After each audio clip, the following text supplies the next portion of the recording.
un bel bonjour, un bel bonsoir. En tout cas, dépendant de qui moment vous avez regardé nous, ils sont nous. En tout cas, nous là encore après-midi, ou bien au soir, ou bien matin, pour partager un petit mouvement épisode, pour nous que ça nous apporte la jeunesse, la société martiniquaise. En tout cas, je tiens à remercier, enfin, à excuser aussi ces les deux membres permanents, les deux membres permanents, ce sont des permanentes, Roland et Karine, qui sont mobilisés d'un côté socialement, d'un côté professionnellement. Comme nous sommes des bénévoles, eh bien, de temps en temps, maman est là, une délai, nous pas toujours là. Eh bien, on n'a pas depuis longtemps les situations là. Alors, je vais passer la parole tout de suite à Josiane pour faire l'introduction. Et puis après, nous avons un parent d'élèves que je tiens à remercier qui répondent rapidement à l'invitation. Parce que nous avons parlé des ados. Enfin, on dévoile les paroles là, mais nous avons une temps. En tout cas, merci, on va voir pour l'inviter. Alors, Josiane, c'est à toi la parole. Alors, bonsoir, bonjour. Ça dépend du moment où vous êtes devant votre télé. Bonjour à nous. Nous allons commencer par dire que nous bonjour. Et puis, toujours qu'à remercier tous ces gens qui ont encouragé nous. Nous allons dire merci. Et puis je dis, nous allons parler de Vishnu, mais pas les petits, les petits points. Pas encore les grands, mais entre les petits et puis les grands. Les grands petits ou les petits grands? Oui, voilà. Alors, on va commencer par dire, nos enfants sont adorables. C'est un cadeau de la nature. C'est à nous de savoir comment on leur donne de l'amour. Et à partir de ça, vous allez voir que... mettez bien en tête ça. C'est pas un long fleuve tranquille. Nous pas qu'à attendre. C'est des popotes nous là. Et puis, nous qu'à... Nous qu'à secouer. Non. Du calme. Tranquillité. Et puis, nous allons continuer après parce que nous allons inviter à la parole. C'est bien. Alors, un bel messie, invité en parent d'élèves, donc ouais, et puis nous avons qui manière nous aborder ça. Donc on dit c'est c'est des joyaux, on dit c'est des diamants et puis la Martinique devrait être leur écrin. Exact. Bon, je ne vais pas dire plus. C'est extraordinaire. Non, je tiens à dire ça. Parce qu'un enfant, c'est un cadeau de la nature. Très bien. Et nous sommes parents jusqu'à la mort. C'est ça, c'est un petit parole m'était dit, arrêtez, il y a quelques années, nos enfants sont des diamants et la Martinique doit être leur écrin, donc c'est pour un soin d'eux. Alors, Valérie. Oui.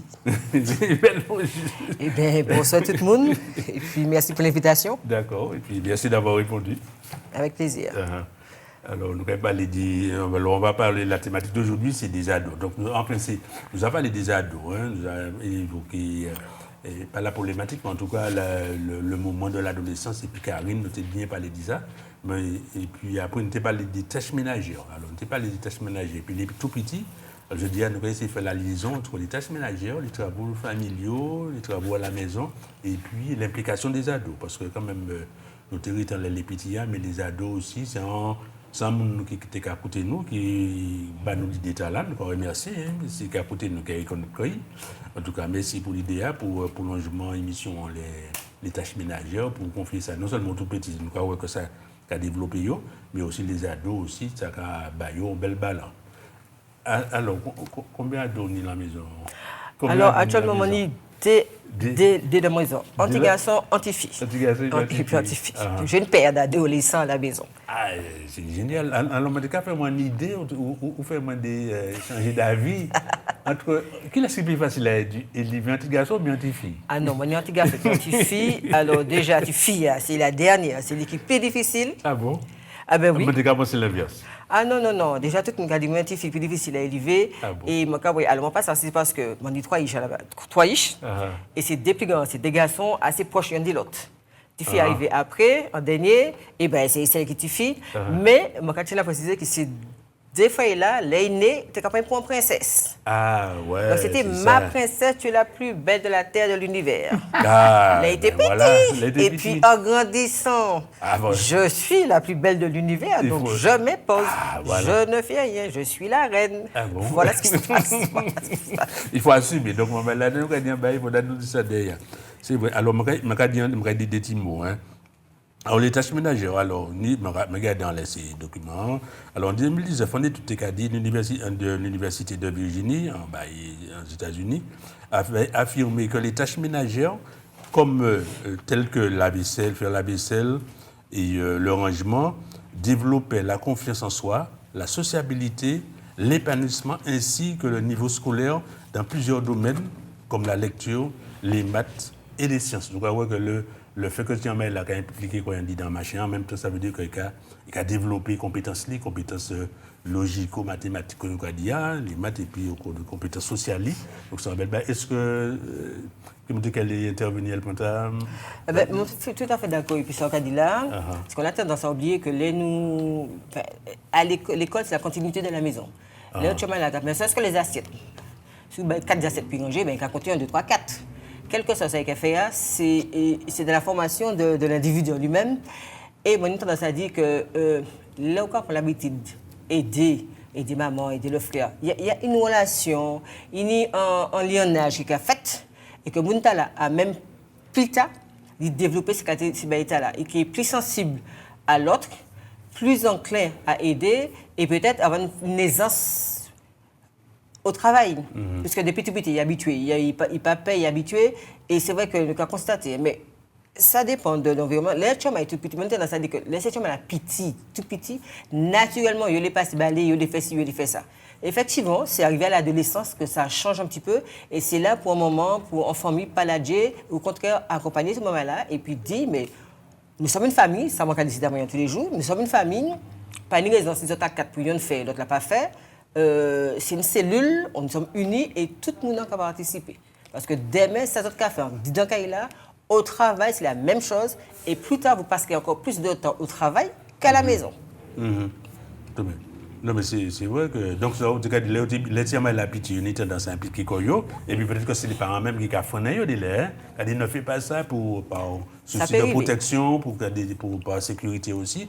Donc, il ne faut pas non plus, comme la dernière fois, quand même, mais il faut que tiens, il a évolué, fait des petits bagailles, tout en étant dans la sécurité. Donc, c'est important que si tiens, il a démarré le plus tôt possible, à impliquer quoi dans les tâches ménagères, qui a des compétences scolaires aussi, il y a une induction de ça, et puis ça va favoriser l'implication sociale aussi, donc ça va développer l'autonomie.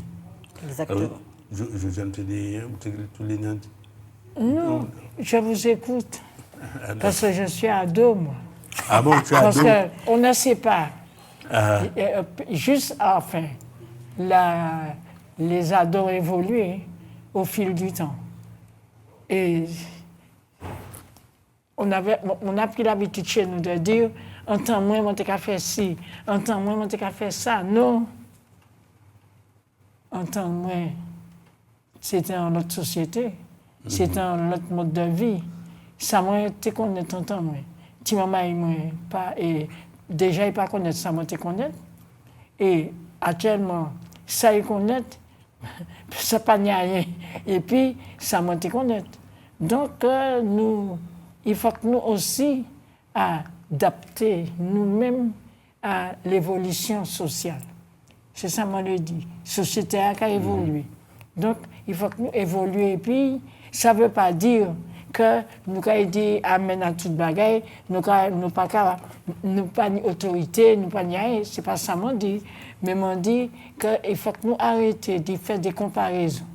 Parce que déjà, chaque humain unique, déjà. Ou à nous trois là, il n'y a pas qu'à s'en même si nous tenons même l'argent. Alors, allez, ouais, nous avons des âges différents, premièrement. Et deuxièmement,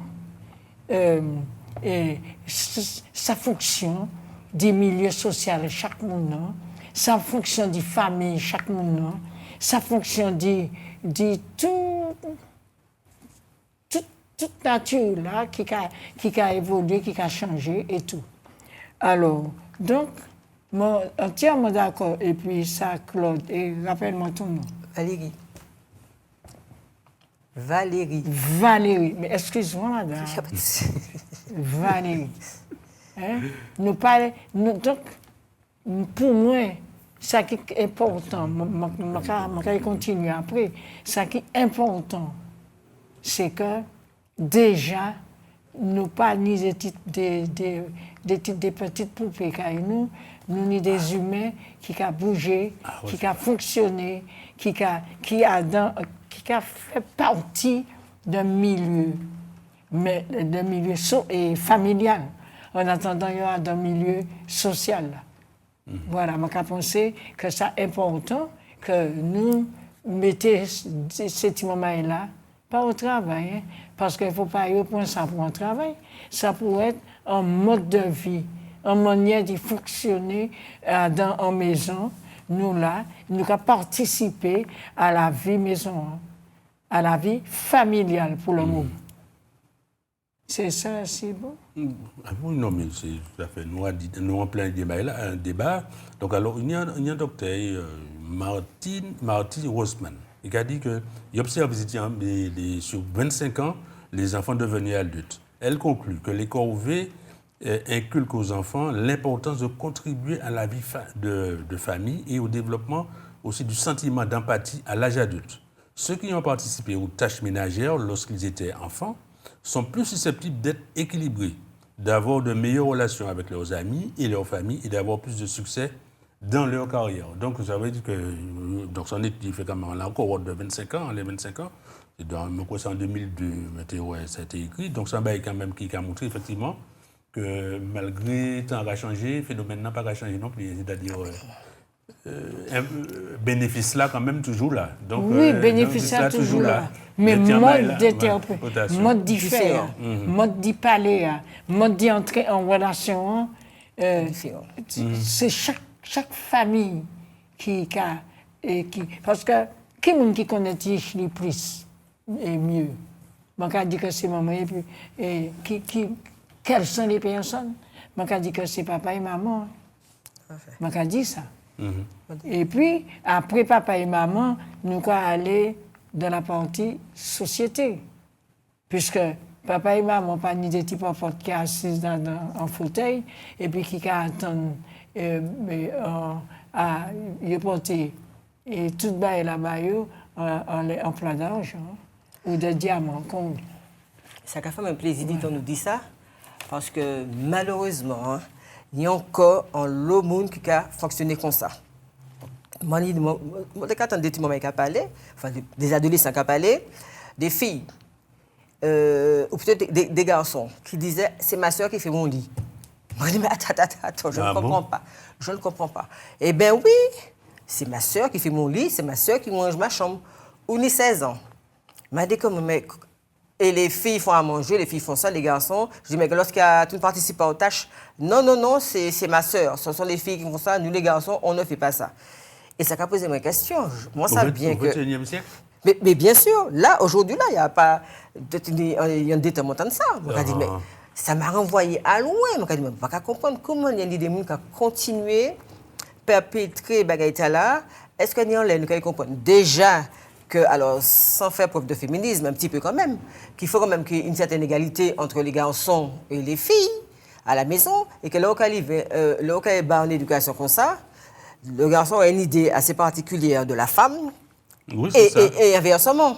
Et ça, c'est pas bon non plus. Donc, ça veut dire que les tâches ménagères, les faire ou ne pas les faire, incluent beaucoup de choses plus tard. Ça, c'est important. Ça conditionne beaucoup la vie. Et dans une famille, il faut qu'on apprenne, effectivement, tout à l'heure, on dit que qui est-ce qui connaît mieux les ados, le père ou la mère. Il faut effectivement, c'est un gros travail en tant que parent d'apprendre à connaître ses enfants. C'est pas parce qu'ils sont du même papa, même maman, si on est 10 ou on est 10 caractères différents. Donc, il faut apprendre à les connaître. Et puis, s'il y en a un qui aime plus faire la vaisselle, au début, quand il dit, toi, tu fais ça, toi, tu fais ça. Et puis, au fil du temps, on voit bien que celui-là préfère faire ça, l'autre préfère passer le balai, l'autre préfère faire la vaisselle. Eh bien, on leur dit, mais t'es quoi, vous êtes d'accord? Mettez qu'on soit d'accord, chacun fait quelque chose, mais tu n'es pas obligé, sous prétexte d'égalité, de forcément que tout le monde fasse la même chose. Si toi, tu préfères la tâche A, tu la fais A, mais l'essentiel, c'est que chacun puisse avoir une activité, chacun puisse participer et qu'on fasse une famille, qu'on forme une famille, parce que de toute façon, et des fois aussi, ça m'a dit là, m'a validé, mais on peut dire aussi délai, ou peut obliger à faire l'autre bagaille. Parfois volontairement, en leur disant, mais la vie c'est ça. Là où elle est en travail, même si on t'a embauché pour un truc, et puis patron, on joue, mais ça, vous faites le bagaille. Est-ce qu'on dit, je ne le fais pas? Non. Ou bien on ne collègue pas là. Voilà, on ne collègue pas là, on va remplacer. Donc il faut qu'on soit, il faut qu'on sache tout faire. Pour pouvoir, il faut qu'on soit polyvalent à la maison, parce que de toute façon, plus la société évolue et plus on est polyvalent. Parce que de toute façon, on a dans le travail, donc embauché, au début, tu es 10 personnes, à la fin, tu es 4, mais toujours pour travailler pour 10 personnes. Ça veut dire qu'on tourne. Donc il faut qu'on commence à la maison à faire ça, tout simplement. Oui, je suis très contente de t'entendre. Cette affaire de. Nous allons continuer et me battre. Les faits discrimination sur lui entre les filles et les garçons. Alors, le garçon fait ça, il est responsable de ça, la fille est responsable de ça. Il faut qu'on arrête ça. Mais bien sûr. Nous sommes des humains, on est la terre, tout le monde là pour faire toute bagaille. Tout le monde là pour faire toute bagaille. Pas ni un monde qui décide, qui délégué pour faire ça, et puis on le délégué dit fait ça. Et comme tu as dit tout à l'heure, c'est ça la vie de famille.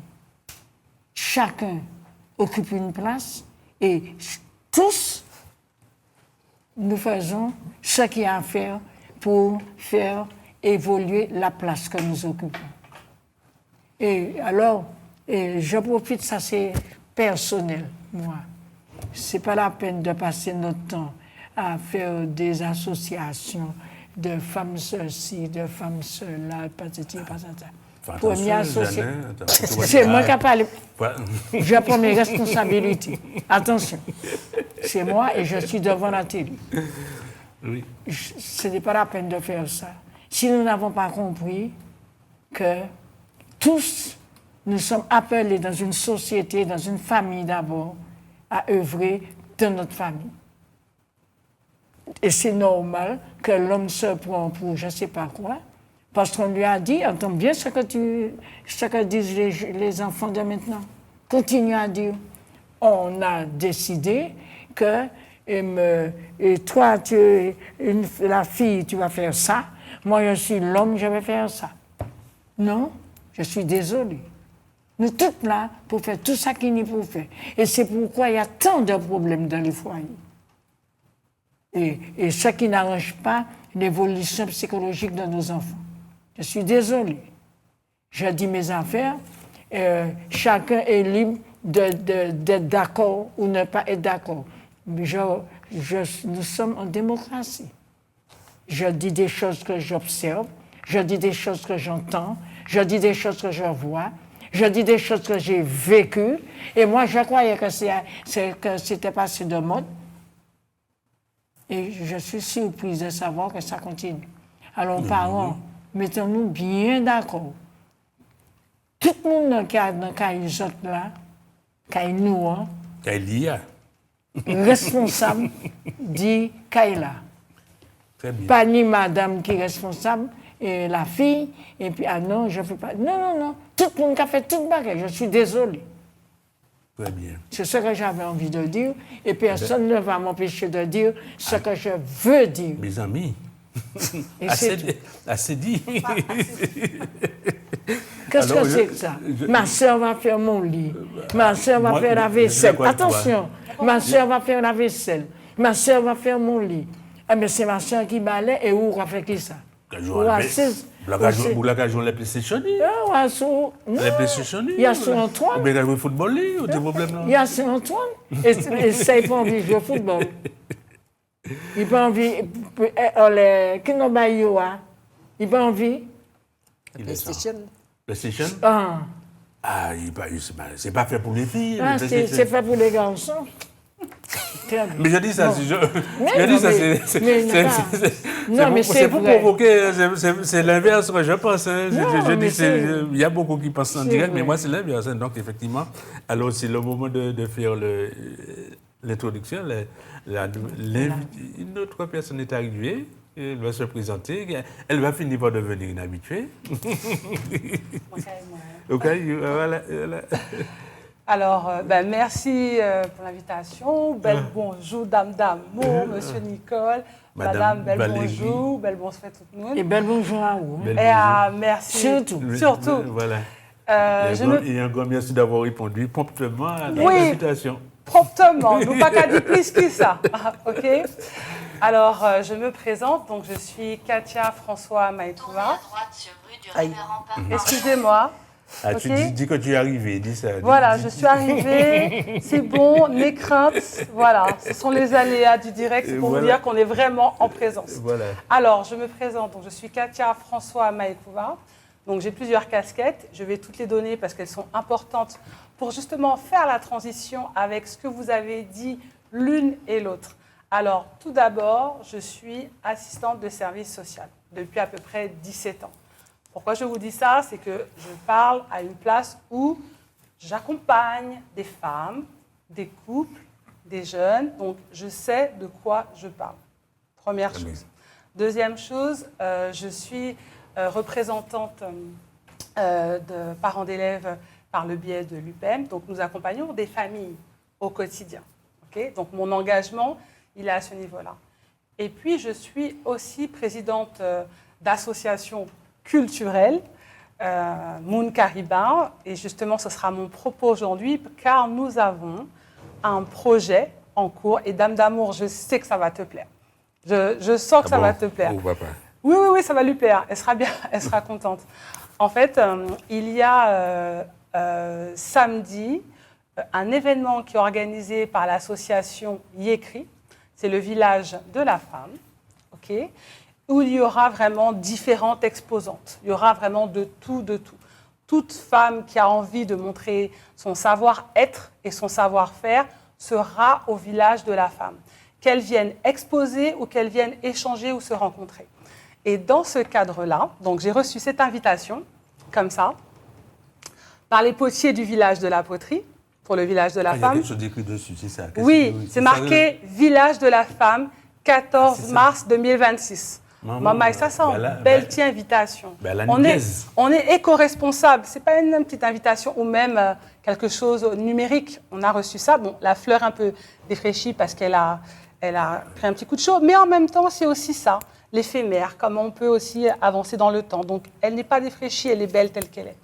Donc, nous, on va, en tant qu'association socio-culturelle, nous avons un projet qui est né de plusieurs rencontres. OK ? Alors, j'ai ramené ce livre-là. Donc, dans le cadre de notre association, nous avons un club de lecture en ligne. Okay? Donc, je me rapproche toujours de la bibliothèque des Trois-Îlets. Je parle avec les bibliothécaires. Est-ce que tu peux me faire une sélection de livres ou autre? Et puis, elle m'a dit, Katia, je t'offre ça. J'ai dit, ah, tiens, je vais regarder ce que c'est. Et en fait, c'est un livre qui a été écrit par Audrey Pulvar. Ça s'appelle « Libre comme elle ». Et puis, ce sont des portraits de femmes qui ont milité à travers le temps, mais qui ne savaient même pas, pour certaines, qu'elles étaient en train de militer. Et on a vraiment des portraits de par le monde. Là, c'est pas le propos n'est pas que caraïbéen. Mais moi, du coup, ça m'a mise en réflexion. Je me suis dit, mais libre comme elle, la liberté aujourd'hui, quelle est-elle? Quels sont les modèles que nous avons? Donc, quand c'est comme ça, je me rapproche des personnes du terrain. Ma grand-mère qui a 98 ans, ma mère, mes tantes, voilà, vraiment, je discute. Et puis, il y a un schéma qui est sorti, qui est celle de la femme potomitan. Ah, mais c'est ce qu'on on a abordé le sujet, mais justement, sur un angle de l'adolescent qu'on doit impliquer dans les tâches ménagères. C'est ça, c'est pour ça que je vous dis que finalement, c'est la transition. Parce que, alors, on entend, oui, ah ouais, la femme potomitan, c'est celle qui maintient le foyer, grâce à elle, vraiment, tout se fait. Enfin, voilà, vraiment, il y a un culte de la femme potomitan. Et je me dis, mais finalement, qui prend soin de la femme potomitan? Est-ce que, je pose des questions, hein, je n'y réponds pas. Mais je pose les questions. Est-ce que finalement, cette image de la femme potomitan, qui a été nécessaire à un certain moment dans une société donnée, ce n'est pas finalement une éloge à la charge mentale? A dit, ma fille, Tchébé, sois belle, sois forte, tais-toi. Or, finalement, cette femme potomitan, est-ce qu'elle avait le choix? Est-ce qu'elle avait le choix d'être autre chose qu'une femme potomitan? Moi, quand je parle avec ma grand-mère, elle me dit, mais maintenant 8, je peux pas manger. Est-ce que tu penses franchement que je me posais la question de savoir est-ce qu'il faut que je tienne ou pas? Il fallait que je tienne. Voilà, mon mari partait, c'est lui qui ramenait l'argent. Il y avait quelque chose à tenir. Alors, les tâches ménagères, on n'en parle même pas. Là, voilà. Quoique, à cette époque-là, il y avait quand même une répartition assez, je pense, de ce que j'ai pu comprendre, en tout cas pour différents systèmes familiaux avec lesquels j'ai pu converser. Il y avait quand même une équité. Chacun avait ses tâches à faire. On savait, c'était comme ça, il n'y avait pas de discussion en tant que telle. Et là, le propos, c'est de se dire, bon, on est en 2026.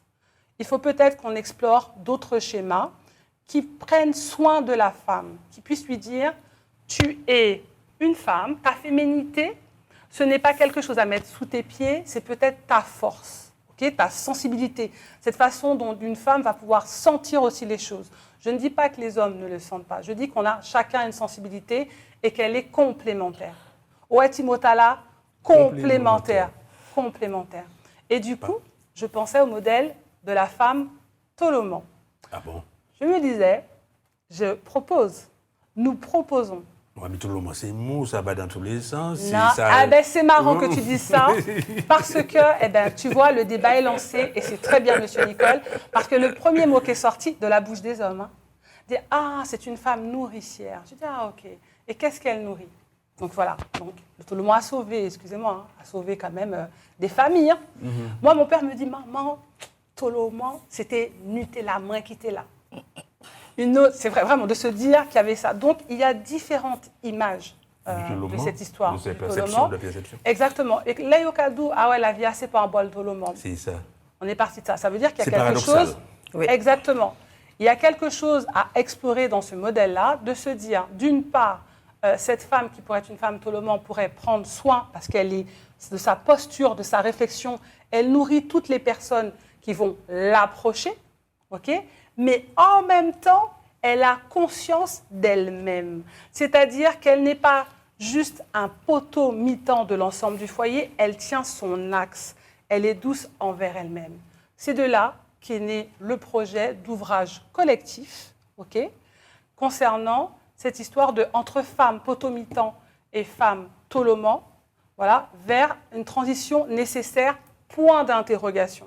Donc, lors de ce village de la femme, on aura un stand. On va accueillir toutes les personnes qui ont envie d'échanger avec nous et de participer à cet ouvrage, que ce soit des femmes, des hommes, parce que c'est important. L'âge n'a pas d'importance. On a des jeunes qui tiennent leur plume et qui sont là, 13 ans. Donc, on va leur donner cet espace-là parce que peut-être que c'est ensemble qu'on peut écrire une page de notre histoire. Donc, voilà ce qui se fera très prochainement. Très prochainement, en tout cas. Ça te plaît, hein? Ah, mais oui. C'est bon, ça, tu sais ça. Voilà. Ah oui. Oui. Non, mais oui. c'est en plein dans le sujet d'aujourd'hui, puisque là, on voudrait que les ados, que nos jeunes, justement, s'impliquent plus largement dans les tâches ménagères, familiales, quotidiennes, justement pour éviter cette dichotomie, cette séparation entre les hommes, les femmes, et puis cette qualification. Parce que moi, je dis depuis quelques années, lorsqu'on me dit la femme, c'est le poteau mi-temps, moi je dis, c'est l'homme sur le poteau mi-té. donc ça veut dire que l'homme, il est friand, quoi. Il est friable. Mais c'est ça. Il est friable, ça veut dire un poteau mi-té, ça veut dire un poteau qui a des mythes, ça veut dire qu'il s'écroule. Donc il faut qu'on sorte de cette opposition-là, cette dualité-là. Tout le monde, nous là, chaque monde, c'est pas un jour pour Kaila, c'est pas un jour pour qu'il y ait un seul machin. Kaila, c'est pas un jour pas pour qu'il y ait un poteau mi-temps. Kaila, c'est ni plusieurs piliers, 3-4 piliers, ni plusieurs piliers pour ça va pas en Kaila. Donc il faut qu'on rentre dans ce domaine-là. Cette image de femme poteau mi-temps commence à perdre. Les femmes aujourd'hui ne veulent plus être considérées. Beaucoup ne veulent plus être considérées comme des femmes poteau mi-temps. Oui. Parce qu'on estime que ça ne veut plus rien dire. Puisque c'est pas poteau mi-temps, on entend je prends tout, je fais tout, j'ai toute la charge. Mais c'est fini ça. Il faut... Et puis, je suis fatiguée. Exactement. Je n'ai pas... Je fais des dépressions. Je suis malade. Non, je la ne société sais pas autour. comment faire. Et puis le petit maman est là, même là. Même là. Je sais des petits papillons qui ont volé tout partout. Je ne sais pas seulement l'équipe pour poser quoi, puisque le foyer a bougé. Et puis il y a le biais aussi de perception, parce que effectivement, il y avait la répartition des rôles, c'est-à-dire, lorsque il y avait cette notion de femme pour tout mi-temps, la femme n'avait pas une activité professionnelle. Aujourd'hui, elle occupe de l'activité professionnelle plus l'activité familiale. Donc ça fait une charge incommensurable, une pression monumentale sur les épaules d'une seule personne, quoi. Donc il faut qu'on arrive à travailler ça. Donc un des biais qu'on a déjà mis... Un des biais qu'on a déjà mis en axe, c'est des moyens. Un travail en moyen, c'est d'enseigner, d'impliquer les jeunes. On a déjà fait une première émission là-dessus avec les petits, de faire les petits participer aux travaux ménagers, aux choses. Et puis maintenant, on a fait une nouvelle partie pour inclure aussi les ados. Parce qu'il ne faut pas les oublier, les ados. Alors c'est vrai qu'on attend de ça. Peut-être beaucoup de parents disent que les ados ne font rien, ne veulent rien faire, mais en même temps, beaucoup de parents les font à leur place. Donc, faire pour eux, ce n'est pas les rendre service. Mais c'est important ce que tu dis, c'est-à-dire que de se plaindre finalement de quelque chose qu'on ne demande pas. Je pense que la responsabilité, et ce mot-là, il est important. Voilà ce que j'attends de toi. Ou en Kaela. Oui. Ça, on va faire en Kaela. C'est-à-dire qu'il y a des parents qui vont se dire, non, moi, je n'ai pas eu ça. Il faut vraiment, mon enfant, je vais lui donner ça, ça, ça. Mais ce n'est pas finalement permettre à l'enfant de prendre sa place dans le monde. Avant de prendre sa place dans le monde, il doit prendre sa place déjà dans le foyer, dans l'environnement parental, qu'il puisse déjà avoir les outils, les éléments pour déployer Koi. Parce que, par exemple, et nous, c'est d'autant plus important parce que beaucoup de nos jeunes, et je l'avais dit aussi la dernière fois, vont être amenés à quitter le territoire pour pouvoir faire leurs études. Ils vont devoir apprendre la question de l'autonomie assez rapidement. Ils vont se retrouver dans des environnements estudiantins, ils vont devoir véritablement se débrouiller. Et je pense que ça fait partie très, très, très, très tôt de l'éveil. L'éveil, prends soin de ta maison intérieure, donc réfléchis. Je veux savoir aussi ce que tu penses, mais moi, je t'offre un cadre, et dans ce cadre-là, voici mes règles. Donc voilà, j'attends de toi que tu arranges ta chambre. Là-bas, j'attends de toi que tu n'attendes pas que ce soit moi qui te demande de faire la vaisselle, de faire ci, de faire ça. Et puis petit à petit, sans que ça soit des corvées en tant que telles, on peut parler d'un éveil, justement, d'un accompagnement. De l'intérêt pour tes Oui, qui puisse se dire, mais regarde comment tu réfléchis mieux quand ton environnement est ordonné.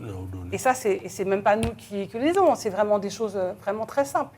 Et puis le fait aussi d'ordonner, de ranger, on voit bien que ça, on avait dit au début, ça contribue à la performance scolaire, la performance sociale, un peu plus tard. Ça rend l'individu plus fort. Donc il faudrait que nous arrivions à apporter cette manière de faire là pour les parents. Donc on dit est-ce que, par exemple, la construction de l'estime de soi, est-ce que de maman, est-ce que tu mesures l'impact, tu vois? Eh bien, je vais rebondir, je réponds à ta question en rebondissant sur ce que vient de dire madame, parce que j'ai un ado, j'ai peut-être plus un ado maintenant, il a 20 ans bientôt, mais j'ai mon aîné qui est parti à l'âge de 17 ans, et c'est vrai qu'on a essayé de faire à la maison, en tout cas depuis qu'il est petit, tu fais ci, tu fais ça. Bon, c'est vrai que j'ai eu des balais cassés, j'ai eu des aspirateurs complanchés parce que de mauvaise humeur, je ne voulais pas faire, mais je suis obligée de faire. Donc, voilà. Mais c'est vrai qu'à ce moment-là, au moment où on est avec l'enfant dans la maison et qu'on essaie de lui impliquer un cadre, de le cadrer, c'est difficile. Mais je lance un appel aux parents en disant, il ne faut pas arrêter, continuer. Parce que cet enfant-là, on a l'impression, il entend, mais il est chez maman, donc il est dans son foyer, il est à l'aise. Il est à l'aise, oui. Mais la réalité montre que lorsque cet enfant-là, qui a eu cette éducation-là, à qui on a dit, on a posé un cadre, on a donné des valeurs, on a donné des repères, et bien quand il arrive de l'autre côté, je suis obligée de me débrouiller tout seul. C'est bien ce qu'on disait aux enfants, tu vas partir, tu ne resteras pas dans mes pattes jusqu'à 30 ans, il faut que tu partes. Je suis partie de chez ma maman, toi aussi tu partais chez la tienne.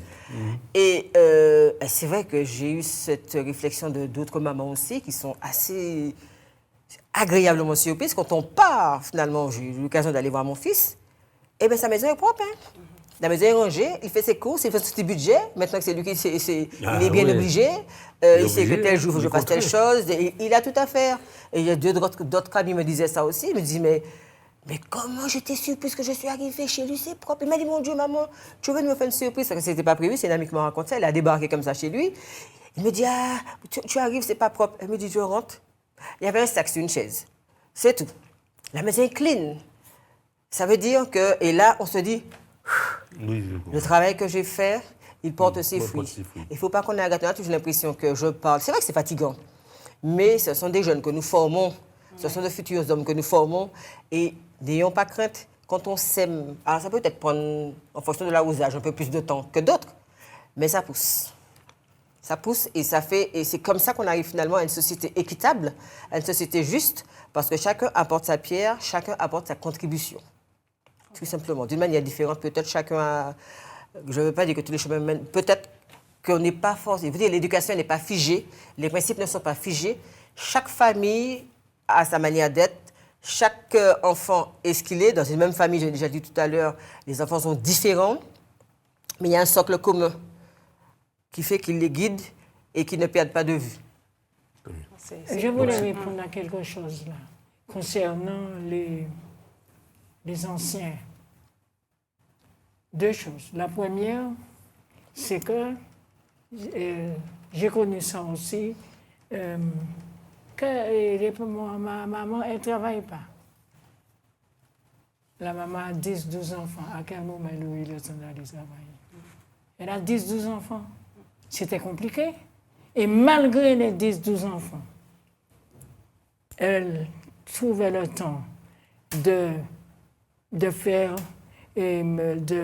des gâteaux qu'elle pouvait revendre. Elle trouvait le temps. Au fait, ce que j'ai envie de dire, la femme a toujours travaillé.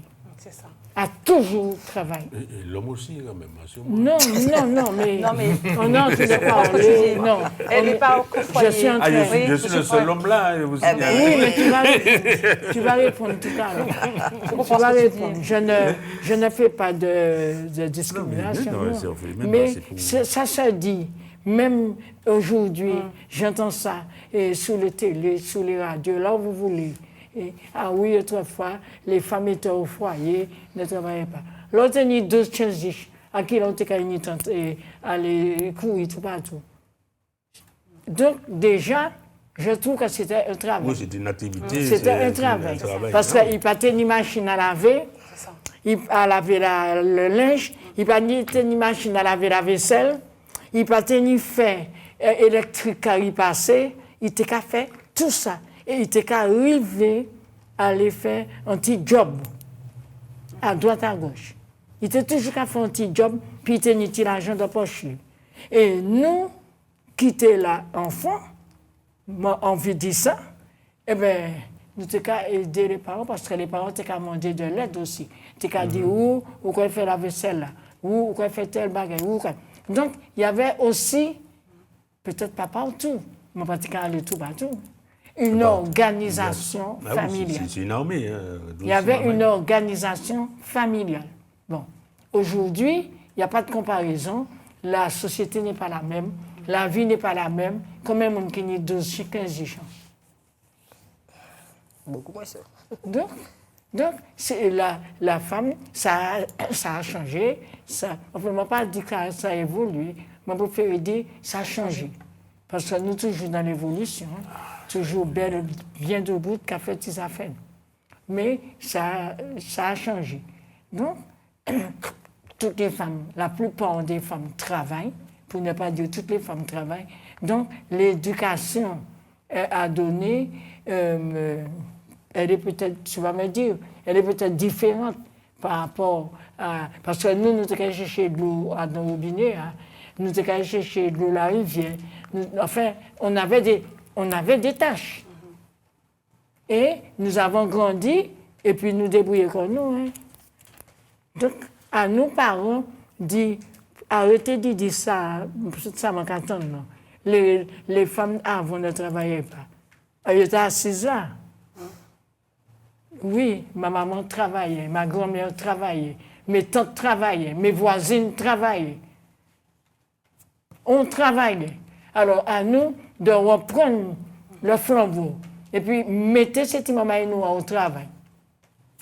100% là, fatigué, mais mettez-le au travail. C'est ça, moi, lui. Les impliquer, non, tout à fait. Donc, oui, impliquer.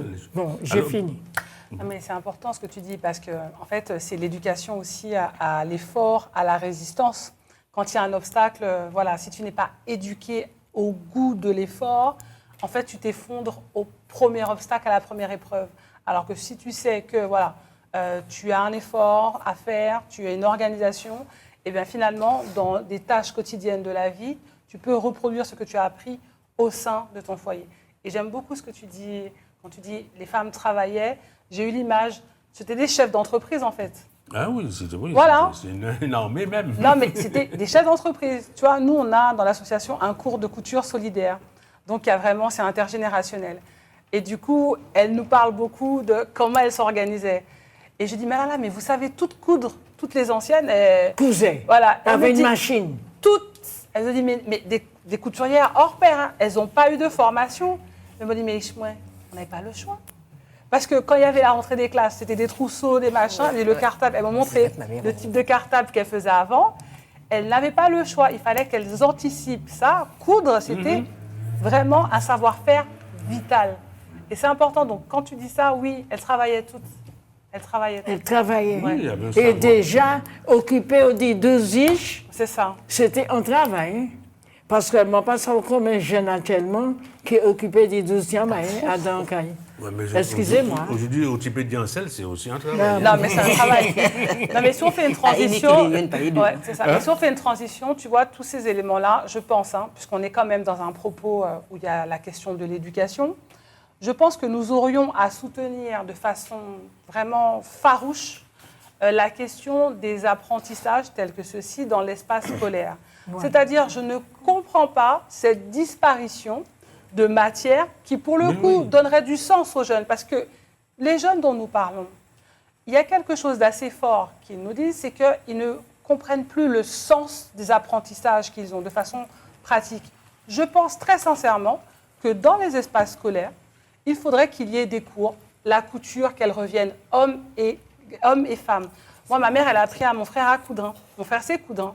Tranquille, il cuisine, il coud, voilà. Mais parce que pour elle, c'était important de le lui apprendre. Les cours de mécanique, désolé, ce n'est pas que pour les garçons, on conduit toutes. Il faut alors qu'on se mette à supplier un homme pour faire quelque chose, mais non. On passe un pneu, changer une batterie. Tout ça, voilà. Non, mais la question de l'équité, elle passe aussi par se dire qu'il y a des apprentissages, il faut qu'ils reviennent dans l'espace scolaire. Et ça donnerait peut-être beaucoup plus de sens à tout ce dont on est en train de parler là, dans ce monde qui change. Et c'est d'autant plus important aujourd'hui face à, je dirais, au numérique, parce que c'est un des moyens aussi pour lutter contre pas lutter au sens lutte, mais en tout cas pour engager les jeunes, c'est-à-dire le côté pratique, avoir utilisé le manuel, les mains, le truc, le corps. Justement, c'est le moyen. Là, on peut pas faire appel au numérique. Hein, si on a une activité manuelle à faire, les travaux pratiques peut-être aussi. On a voulu donner tellement élaboré. Travaux pratiques, c'est devenu technologie, sciences et vie de la terre. On a un peu, c'est vrai qu'en donnant des noms, des concepts très élaborés, c'est bien, mais ça dénature un petit peu pour les jeunes, ça dénature le fondement même de l'action, quoi, entre technologie et puis travaux pratiques. C'est bien technologie, mais en même temps, travaux pratiques, c'est notre consonance. C'est ELT, non? Voilà. Mais c'est ça, ça devient des enseignements hors sol. Voilà, c'est ça. Tu vois, c'est comme là, aujourd'hui, on en parle beaucoup, mais il faudrait quand même qu'on passe à l'action. Moi, je pense que même des cours, d'éloquence, tout ça, il y a, mais d'estime de soi. C'est-à-dire, prendre de l'assurance, mais... Ils font ça. D'économie aussi. Gérer ton budget. Le budget. Que ce ne soit pas que des maths, mais c'est gère ton budget. Et là, il retrouverait un sens de se dire, ah ouais, ça m'apprend à gérer mon budget et ça a un sens pour moi. Et je pense qu'il y a aussi ces éléments-là qu'il faut remettre au centre du débat. Aujourd'hui, il y a une perte de sens des apprentissages de base pour nos jeunes, déjà qui sont hors sol, là pour la plupart avec des environnements numériques. Voilà. Réengager le corps dans des activités pratiques, c'est prendre conscience de soi, c'est rester en contact avec sa créativité. Parce que finalement, on te bourre le crâne avec plein de choses, mais à quel moment, toi, tu réfléchis? C'est quoi quand il y a un examen? Qu'on te dit voilà tel sujet? Non, c'est dans la vie quotidienne de tous les jours. Alors, moi, si j'étais professeur de mathématiques, aujourd'hui, j'aurais donné un objet matériel aux élèves à étudier. Il ne pourra pas, s'il en met, il ne pourra pas faire appel à ChatGPT, il est obligé à faire appel qu'à lui, à regarder son sens de l'observation pour pouvoir traiter le problème, parce qu'il est pratique, il est réel. Ce n'est pas dans l'abstraction, on est dans la réalité. Donc ça, c'est un moyen effectivement de lutter un petit peu contre cette pléthore d'activités numériques, c'est quand même important. Ce que tu dis là, c'est une envie, hein, si j'étais. Mais je crois qu'il y a un cahier des charges à respecter, malheureusement. Parce que je suis représentée par un élève, et bon, sinon je ne serais pas là. Mais on se rend compte effectivement que lorsqu'un enseignant qui veut enseigner de manière différente, ça ne passe pas.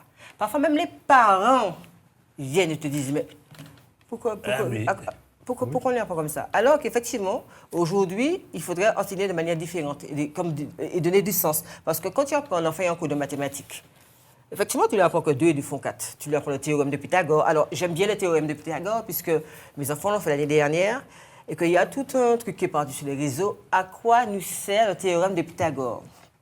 Dans ma vie de tous les jours, à quoi ça va me servir? Et c'est dommage qu'aujourd'hui, on n'arrive pas... Alors peut-être qu'à mon âge, j'ai appris le théorème de Pythagore, oui, je l'ai appris. Je ne me suis pas posé la question de à quoi ça va me servir. On me l'a appris, tu avais une bonne note en maths, tu étais content. Maintenant, les enfants, les jeunes, c'est plus ça. Tout ce que tu leur dis, pourquoi faire? Et en français, on a parlé des mathématiques, mais on peut parler du français aussi. Pourquoi est-ce qu'il faut écrire O, un coup AU, un coup O, un coup... Mais non, mais pourquoi il y a plusieurs manières d'écrire le même mot? Pourquoi il y a plusieurs manières pour un son? À quoi ça sert? Et c'est vrai que même parfois, je suis confrontée à ça à la maison. Je dis, mais maman, ça ne me servira à rien. Et là, effectivement, je ne sais pas quoi répondre. J'ai beau lui dire, mais oui, mais dis-toi bien que quand tu apprends en mathématiques, je dis, mais quand tu fais un gâteau, tu fais des mathématiques. Quand tu dessines, tu fais des mathématiques parce que tu as la perspective, tu as ci, tu as ça, mais tout te sert. Mais parfois, il faut vraiment je crois que parfois, en tant que maman, en tant que parent, on est désarmé parce qu'on ne sait plus. Et même quand on discute avec l'enseignant, il y a toujours une chose qui revient, ce sont les moyens. Je me dis, mais par exemple, on est à Fort-de-France.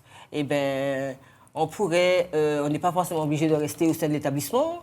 On peut s'organiser. Il y a la bibliothèque Schellcher, on a le Malécon, on a le Fort Saint-Louis, on a la Savane. On peut aller effectivement sortir l'élève de l'établissement, le confronter un peu plus à son environnement et faire même un cours de géographie, tu peux le faire à l'extérieur, un cours de mathématiques, il y a plein de choses autour de nous qui font que... le théorème de Pythagore, quoi, ça sert. On peut intéresser l'enfant. Mais je ne suis pas certaine que l'éducation nationale en soit à ce stade-là. C'est vrai qu'il y a beaucoup de réflexions qui sont menées, mais on ne voit pas le résultat de toutes ces réflexions-là. Et c'est un combat acharné, c'est presque une lutte pour leur dire, mais les jeunes, ils parlent vite, ils sont assez... Alors, autant on peut dire qu'ils ne veulent pas... Ils savent peut-être pas ce qu'ils veulent, mais ils savent ce qu'ils ne veulent pas. Mm-hmm. Et ça, il faut vraiment qu'on soit conscient de ça pour les accompagner, les guider et les aider. Mais le modèle éducatif dont tu parles là, par exemple, les Finlandais, on prend le modèle finlandais comme référence. Ils sont très bien placés aux évaluations PISA. L'éducation finlandaise est parmi les meilleures. Mais ils ont commencé, le problème qu'ils ont eu un problème avec leur démographie. Justement, ils n'avaient pas, à un moment donné, dans les années 60-70, je crois, ils n'avaient pas assez d'espace pour pouvoir accueillir les enfants dans les classes. Donc, ils ont fait l'école à l'extérieur. Et puis, ils ont remarqué que cette méthode-là portait beaucoup de résultats positifs et puis ils l'ont gardée. Donc, il y a beaucoup de cours, par exemple, dans le modèle finlandais où les cours sont faits à l'extérieur, mais c'est un héritage de l'histoire. Il fait que, donc, c'est un modèle, comme tu dis, donc c'est des petits bails comme ça pour nous. Mais nécessairement, comme nous a dit, qui c'est qui a plus belle banque, sorti Sainte-Anne, nous a dit ça combien de fois ici, à Montigran Rivière, il y a dans le bus, et puis il y a un touriste, et puis il y a un professeur qui a guidé, voilà. Il a découvert géographie, il a découvert pays, mais c'est extraordinaire, hein. Et puis Tagon Rivière. Et puis l'espace, le temps et puis la semaine d'après, c'est Tagon Rivière qui a descendu Sainte-Anne. Mais oui, et puis comment on est situé, quoi. Voilà, situé, voilà. Donc, même avec ton GPS, même avec le GPS. Mais bien là, on sûr, aurait vu la réalité du donc GPS. aller de tous côtés. À quoi ça sert, par exemple, l'utilisation, comment ça fonctionne. Faire un cours de géographie, faire un cours de mathématiques, faire un cours d'électronique, un cours d'informatique pour ceux qui sont machin. Le GPS, comment ça fonctionne à ce moment-là. Donc les élèves auraient bien vu immédiatement la relation. Ils auraient su définir le théorème de Pythagore. À quoi ça sert, oui, tout à fait. Ils auraient su à quoi ça sert. Mais je pense, mais c'est trop abstrait. C'est ça. Tout est écrit et ça devient de plus en plus abstrait, excuse-moi. J'ai vu hier, je crois avant-hier, un pâtissier et présenter un gâteau et que à partir de l'IA, de l'intelligence. Tu as vu? Oui, j'ai vu. Il a montré son gâteau à partir de l'IA. Il a montré... Non, mais c'est l'IA. Il a fait le gâteau. L'IA lui a donné les éléments. Il a montré ça à la télé. Tu as vu le gâteau? Il lui a inventé un gâteau. Non, en fonction, c'est lui qui a posé les questions. Parce que l'IA, il faut savoir l'utiliser. Il a posé les bonnes questions et les saveurs. Et l'IA lui a expliqué. Et au fur et à mesure, l'IA lui donnait des informations que lui, il reprenait, il enlevait ce qui l'intéressait plus. Voilà. Et progressivement, jusqu'à ce qu'il arrive au résultat qui l'intéressait lui. Mais avec l'aide de l'IA, il disait que ça va beaucoup plus vite. Oui. C'est un outil. Oui, c'est un outil. C'est un outil. Ça va beaucoup plus vite et il était tout content du résultat. Il se dit, mais voilà, il nous a montré effectivement, c'est un gâteau glacé. Il a montré effectivement les successions de couches, des saveurs auxquelles il n'aurait pas pensé, qu'on lui a suggérées. Et voilà. Et voici son gâteau. Mais en fait, j'étais dans la continuité de ce que tu étais en train de dire. En fait, c'est vrai qu'il y a des choses qui paraissent très abstraites, ok? Mais je pense sincèrement qu'il y a des enseignants... Maman, il y a red, hein. Il y a de très belles initiatives sur le terrain. Alors peut-être qu'ils sont tellement sur le terrain engagés qu'ils ne pensent pas à les valoriser. Alors maintenant, la question se pose, est-ce que c'est à eux de valoriser ou est-ce que c'est à l'Éducation nationale qui a connaissance de ces actions? Parce qu'il y a des autorisations qui sont demandées. Donc il y a vraiment des actions qui sont à valoriser. À valoriser. Il y a vraiment des choses, mais magnifiques. Moi, j'ai été contactée par un enseignant lundi. Okay, j'étais venue présenter Titet Chagé. Alors voilà, c'est une école de Stein. Il me dit, bon, j'aimerais qu'on organise un entretien numérique, parce que je suis en Martinique, avec mes élèves qui ont lu votre livre. Et du coup, ils ont plein de questions à vous poser. Et après, j'aimerais qu'ensemble, avec mes élèves, qu'on fasse un article pour le journal. Et ensuite, je vais les emmener dans un autre projet sur la place de la femme dans l'histoire, mais je veux qu'on commence par ça. Mais génial, il ne s'est pas dit « Ah ouais, mais bon, elle est loin, on ne peut rien faire ». Je me dis, il y a beaucoup d'initiatives et qui ne demandent pas de budget. De budget, oui. Il y a plein d'initiatives. Hein. Alors, je peux comprendre qu'emmener des enfants, aller dans le Nord, prendre le bus, bien que je pense qu'avec de bonnes volontés, on peut toujours trouver. Il y a les budgets pour ça. Mais évidemment, à côté, il y a des choses. Attendez, on vit en Martinique.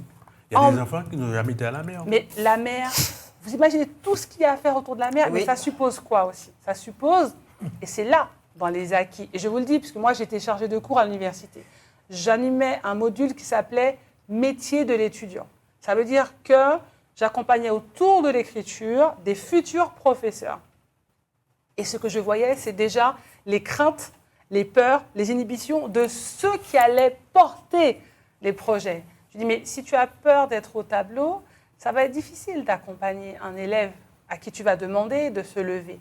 Donc, peut-être qu'il faut que tu te serves de cette peur-là, de cette blessure-là, pour imaginer une autre façon d'accompagner les élèves. Peut-être que ce ne sera pas au tableau ou autre, mais toi, il faut que tu explores d'abord ta créativité, tes projets. Et je pense que finalement, la responsabilité, elle est à plein niveau. Les parents, voilà, les enseignants, les représentants des parents d'élèves, maman, red. Nous sommes les monsieur et madame, mais pourquoi? Attendez, vous nous avez dit ça, attendez, on revient. Mais pourquoi on doit accepter ça? On ne boit pas. On ne boit pas, nous sommes un contre-pouvoir. Mais c'est ça aussi, éduquer nos enfants, c'est leur apprendre à résister, à penser par eux-mêmes, l'esprit critique. Mais pas l'esprit critique pour l'esprit critique. Pense par toi-même. Qu'est-ce que tu penses de ça? Mais c'est le but de l'éducation. C'est l'objectif, de l'éducation. Et de le redire. Voilà. L'esprit critique de raisonner. Mais si tu as dit quelque chose qui était intéressant et je trouve ça trop bien. Il y a plein de moments où on se dit, mon Dieu, ma capalé, qu'on aura la semaine sainte. Tu es là, tu parles, tu te dis, mais c'est pas possible. Et tu t'aperçois que finalement, ce que tu as dit a fait son chemin, parfois quand tu n'es plus là. C'est ça. C'est ça. Ce que tu as dit a laissé une empreinte quand tu n'es plus là. Donc ça veut dire quoi? Qu'il ne faut pas baisser les bras, il ne faut pas démissionner. Il y a quelque chose que tu vois, que tu ne comprends pas, tu en parles. Ton enfant a une mauvaise note. Ça veut dire quoi, une mauvaise note? Ça veut dire quoi? Oui, ça c'est Ça veut dire quoi? Oui. Moi, je sais que quand ma fille, on échange, je lui dis, mais moi, je vois qu'il y a quelque chose que tu n'as pas compris, que tu n'as pas appris. Donc, qu'est-ce que tu n'as pas compris dans cet espace-là? Je ne vais pas dire, ah ouais, c'est une mauvaise note ou pas. Ça veut dire quoi? Donc, c'est un espace où il y a une marge de progression. Mais ça, il faut prendre le temps. Surtout quand les professeurs, eux, la seule chose qu'ils te demandent, c'est de signer. Alors, tu imagines ton enfant venir avec sa note, qui n'est pas forcément pour signer. Mais c'est une opportunité de pouvoir échanger avec ton enfant. Qu'est-ce qui s'est passé? Maman, j'étais trop fatiguée, ou maman, il y a ça, ou j'ai pas compris, ou je suis pas bien. C'est l'opportunité de comprendre ce qui se passe. Et il ne faut pas démissionner. Et tu es en train de parler là. Il faut que l'enseignant aussi ait le temps. Alors, c'est dommage. Mais je reviens encore, c'est une expérience. J'avais un fils au lycée. Et il avait des bonnes notes partout, sauf dans une matière, je crois que je ne sais plus quoi, que c'est physique-chimie. Il y avait un petit souci. Je vais voir l'enseignant pour essayer de comprendre. Et l'enseignant me dit, alors, c'est un élève qui a de la volonté, il n'y a pas de souci, mais madame, c'est un enfant Covid. Il y a des choses qu'il n'a pas fait au collège que je n'ai pas le temps de reprendre avec eux. Je n'ai pas le temps, je ne peux pas. Il aurait fallu que je prenne du temps avec chaque élève, je ne peux pas. Donc, ce sont des élèves qui, effectivement, ils sont dans la trappe. Voilà. Malheureusement, alors c'est un mot qui revient beaucoup, les enfants Covid. Parce qu'on a une période où il y a eu un vide et que ce vide-là n'est pas comblé. Malheureusement, ce vide-là n'est pas comblé, non seulement intellectuellement, mais aussi au niveau du comportement. Parce que parfois, il y a des attitudes assez particulières. On nous dit, ah ben c'est normal, c'est un enfant Covid. Parce que le Covid a blessé, il y a beaucoup plus de blessures qu'on imagine. Ils sont encore là. C'est très compliqué. Quand on a 25 élèves, je sais qu'il y a des enseignants qui sont impliqués, ça n'a rien à voir. Mais effectivement, on se rend compte que quand tu as 25 élèves et qu'il y a un travail qui n'a pas été fait, comment tu fais pour prendre le temps, quand tu as 1 heure, voire 2, avec chaque élève? Tu ne peux pas. Et on demande de certains travail à faire à la maison. Parfois, il y a des parents qui peuvent accompagner. Et parfois, il y a des parents qui ne peuvent pas. Et c'est pour ça que je dis qu'il faut reprendre toute la chaîne depuis la maternelle. Il y a des lacunes qui se font depuis la maternelle et l'enfant, ça suit jusqu'au bout, jusqu'à l'université. J'ai des amis qui sont à l'université qui me disent, mon Dieu. Et on pourrait se dire qu'une fois que tu as passé ton bac, tu arrives de l'autre côté, il y a un autre niveau. C'est notre réalité. Parfois, non. Donc, il faut tout reprendre depuis le début. C'est compliqué, ça peut être compliqué. Je ne sais pas ce que sera l'école de demain. En tout cas, on se bat pour et on œuvre pour. Mais il faut vraiment qu'on tienne la route, qu'on tienne la barre. Parce que parfois, je me pose des questions sur le long terme, tout en gardant l'espoir. Hein. Mais malheureusement, la société va se scinder en 2 ou en plusieurs petits morceaux. Et puis, c'est pas... déjà, mais c'est pas parce que celui-là peut-être a une mauvaise note ou qu'il n'est pas intelligent ou qu'il ne comprend pas. Il faut prendre le temps. Et c'est ça le problème. Moi, le problème pour moi, ce que je pense, ce serait bien, puisque Covid était là, et nous, toute la société sait que les enfants auraient eu des lacunes. Il y avait une réflexion à faire. Et chercher, je ne suis pas toute seule là, je ne vais pas trouver de solution. Je pourrais peut-être y participer ou donner un avis personnel et trouver la solution. Il y a suffisamment de têtes pensantes chez nous pour trouver la solution. On n'a pas trouvé la solution, excusez-moi, parce qu'on n'a pas cherché. Parce que tu ne peux pas, c'est normal. Que nos enseignants qui a 25, 30, je ne sais pas combien d'élèves, ne puissent pas aider chaque élève. Parce que tous, ils n'étaient pas en difficulté d'apprentissage. Il y a des enfants qui avaient plus de chance que d'autres, qui avaient à côté des parents qui pouvaient les aider. Bref, donc c'est ça l'école de la République. Pour moi, l'école de la République, c'est trouver des solutions quand il y a un problème de ce genre. Puisque personne n'était responsable de Covid. On n'a pas appelé Covid. On n'était pas responsable. Donc, il fallait qu'on se mette ensemble pour trouver des solutions. Et nous avons parlé de ça, et Claude, souvent ici. Oui, non, mais souvent ici, parce qu'il n'y a pas eu que Covid. Je dis ça toujours. Il n'y a pas eu que Covid. Il y a eu Covid, il y a eu les gilets jaunes, il y a eu la retraite. Les enfants n'allaient pas à l'école. Ils ont perdu pour donc les enfants ont perdu à peu près... Quasiment une année. Non, une année. Non, mais il y a eu des solutions à apporter. Non, ne pas inventer bouillon d'eau. C'est moi qui ai dit même si on dit ça. Même si on dit ça. Mais il est temps... On avait proposé à Claude, il est temps qu'on arrête, comment on a dit ça encore, de faire semblant. On ne fait pas semblant. Je parle de moi. Il est temps de faire, que l'on fasse semblant. Il y a un problème de société. La société est là pour trouver des solutions. Parce que nos enfants sont l'avenir de notre île, de notre pays. Puisqu'on leur dit, restez avec nous, ne partez pas, restez sur place. Oui. Donc, si on leur dit de rester sur place, ne partez pas, on doit mettre tout en place pour leur permettre de combler le déficit. Je suis désolée. Je vois ça comme ça. Mais oui. Mais je non, parle, mais en termes de...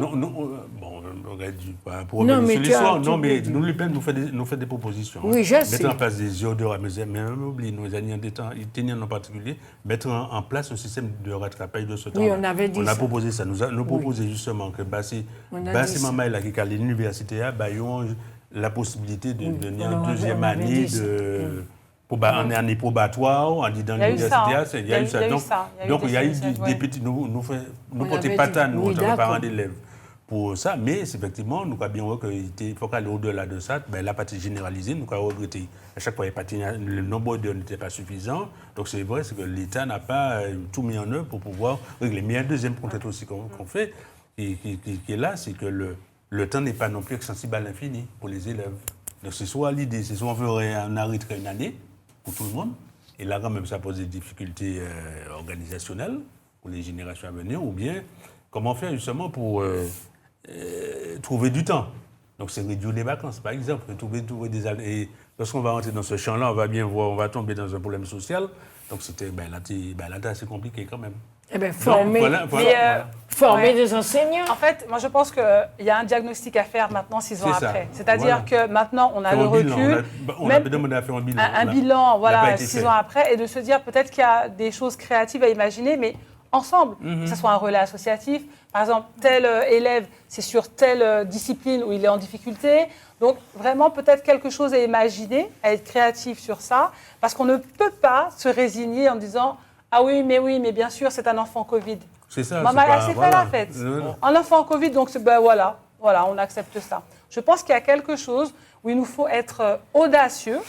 Voilà, tu parlais de faire société, proactif, que ça soit, mais vraiment tout le monde. Hein. On a des retraités là qui sont hyper actifs, qui ont plein de compétences. Eh bien, peut-être que c'est un vivier, il y a le relais culturel. Oui. Là, on est dans un contexte politique fort. Donc, je pense qu'il y a des choses aussi là à penser. En étant audacieux. On ne peut pas se résigner en disant ça. Mais on parle de politique fort. Je n'attends pas toutes dans la campagne électorale qui se déroule là.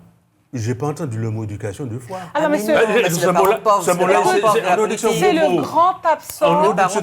grand absent. C'est le gros mot l'éducation. Alors que c'est bien l'éducation qui va former les citoyens de demain. Parce que si on n'a personne qui est formé, on n'aura personne au niveau des urnes, hein, parce que les jeunes commencent à te dire... Non, mais les candidats, certains candidats... L'éducation, oui. C'est vrai qu'ils veulent reconstruire les bâtisses, les établissements scolaires. Oui, c'est vrai qu'il faut le parasismique. Mais le rôle du maire, ce n'est pas que de construire l'immeuble. Il faut qu'il s'occupe un petit peu, c'est pas le code de l'île, bien que ceci, là, le rôle, je dis, administratif, juridique de l'immeuble, mais il faut que ça s'occupe un petit peu de ce qui se passe dans l'immeuble. Hein. Tout à fait. Il faut qu'il parle un petit peu de ce qui se passe. On parle des immeubles, mais on ne parle pas des occupants. Oui, puis qu'est-ce qu'ils pensent, ces citoyens-là? Moi, je pense sincèrement que toutes les communes de Martinique, de France hexagonale, devraient avoir un conseil des jeunes. Ok, en tant que futur citoyen, tu t'impliques.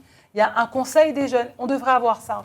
C'est-à-dire que de la même façon qu'on parlait d'éducation aux tâches ménagères, à l'éducation à la vie politique. C'est quoi la politique? C'est vraiment la vie de la cité. C'est ça. C'est la vie de la cité. Tu t'intéresses à la cité puisque tu évolues, tu es dans cet environnement-là. Et chaque commune devrait avoir son conseil des jeunes. Ils se sentiraient déjà impliqués. Et finalement, quoi de mieux qu'un jeune pour convaincre un autre jeune? Ils ont un langage commun. Et ça, c'est vrai que c'est peut-être le sujet où, toi tu parlais de parents pauvres, mais le grand absent. Il faut que ça revienne au centre du débat.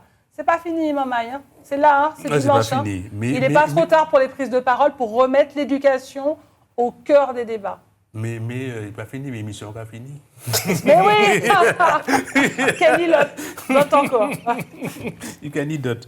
En tout cas, non, il nous reste maintenant que 5 minutes, donc on va entamer la conclusion, la fin. C'est vrai qu'on a évoqué seulement l'implication des jeunes, on a bien vu, et puis on a bien fait la transition avec les parents, la femme, l'activité. Là, on a terminé par la politique. En tout cas, le mot qui lit tout ça, c'est le mot éducation, hein, parce que quand c'est pas un mot, au paradis, c'est mon employé mot ça, mais quand on dit c'est un gros mot matinique, hein, parce qu'au paradis, c'est mon employé.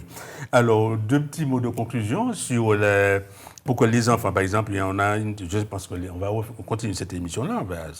Il y a quand même on a fait qu'effleurer le sujet. Par exemple, le développement, je lisais, hein, que la construction de l'estime de soi, on en a parlé. Le développement des fonctions exécutives, ça c'est la réussite à l'école, on en a parlé. L'apprentissage des responsabilités, la réciprocité pour nos jeunes. La réduction, là on a parlé de cette thématique-là qui est vraiment importante. La réduction de l'anxiété face à l'autonomie.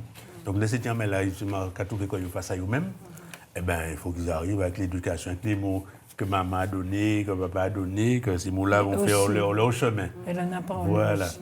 Eh ben, je déconstruis la résistance des parents. Ça, c'est une autre thématique qu'on va aborder la prochaine fois. En tout cas, Valérie, tu peux dire 2 mots de conclusion? Eh bien, oui, comme l'objet au départ, c'était effectivement les tâches ménagères auprès des ados. Je dirais aux parents de tenir la barre, hein, d'impliquer les enfants. Parce que c'est vraiment l'homme, le citoyen, l'employé, enfin tout ce que vous voulez, mais c'est l'homme de demain que nous construisons. Imaginons simplement, on fait une pause, on arrête, que personne ne donne d'éducation, personne ne donne d'orientation. Que deviendra notre Martinique et que deviendront ces enfants-là? Donc, on s'attelle à la barre et puis parfois ça peut être difficile, mais il ne faut pas lâcher, c'est important. C'est important qu'un enfant apprenne à faire corps déjà dans la maison. Il y a des tâches ménagères à faire, chacun apporte sa contribution et c'est comme ça qu'on construit plutôt une société. Chacun à sa place. Très bien. Oui, je vais être rapide. Je sais qu'il faut faire assez vite. Moi, je pense qu'il y a des modèles à déconstruire. Hein. La femme potomitan, il faut la soutenir. Rappelle l'événement de samedi. Alors, voilà, c'est le village de la femme, au village de la poterie, aux 3 îlets, de 10h à 18h30. Ce sera formidable, de belles rencontres, de l'intergénérationnel. Et nous, on y sera. On n'a pas pu passer le flyer, voilà. Oui, ben c'est pas grave. Voici le flyer. Le flyer fait par les potiers du village de la poterie. Et voilà, de se dire, nous, on parlera justement de ce projet d'ouvrage collectif où toute âme qui a envie d'y participer sera la bienvenue. Et rappelle ton cadeau aussi, le livre. Ah oui, alors, Libre comme elle, parce que c'est de ça dont il est question. Voilà. Mais on aimerait qu'à côté de Libre comme elle, il y ait Libre du comme il. lui. Eh ben, non mais voilà, et qui est du nous, c'est-à-dire que ça ne soit pas que sexualisé, voilà, homme-femme, mais qu'on soit dans un nous. C'est une entreprise, tout ça. Chacun mène sa contribution. Sa contribution. Voilà. Et la conclusion pour Josiane? Alors, 1 minute, même pas. Je te remercie parce que tu as... Et on n'en a pas parlé, on en parle tout le temps. Tu as parlé de l'écoute. C'est très important. Écoutez-vous. Il y a 10 autres qui ça y a besoin, et ensemble, nous qui ça nous travaille. Et déjà, beaucoup d'âmes. Wow.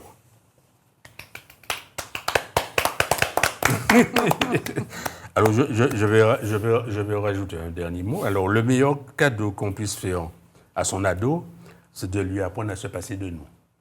Ah ouais, et bien, belle petite parole. C'est clair. Bon, en tout cas, merci mesdames. Et bon, mais j'ai essayé de te dire le seul côté de l'homme qui était là, c'était moi. Mais bon, j'espère que je ne vous ai pas trop déçu. En aucune façon.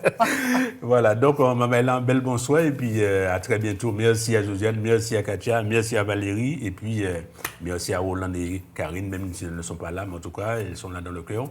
Maman est là, à bientôt.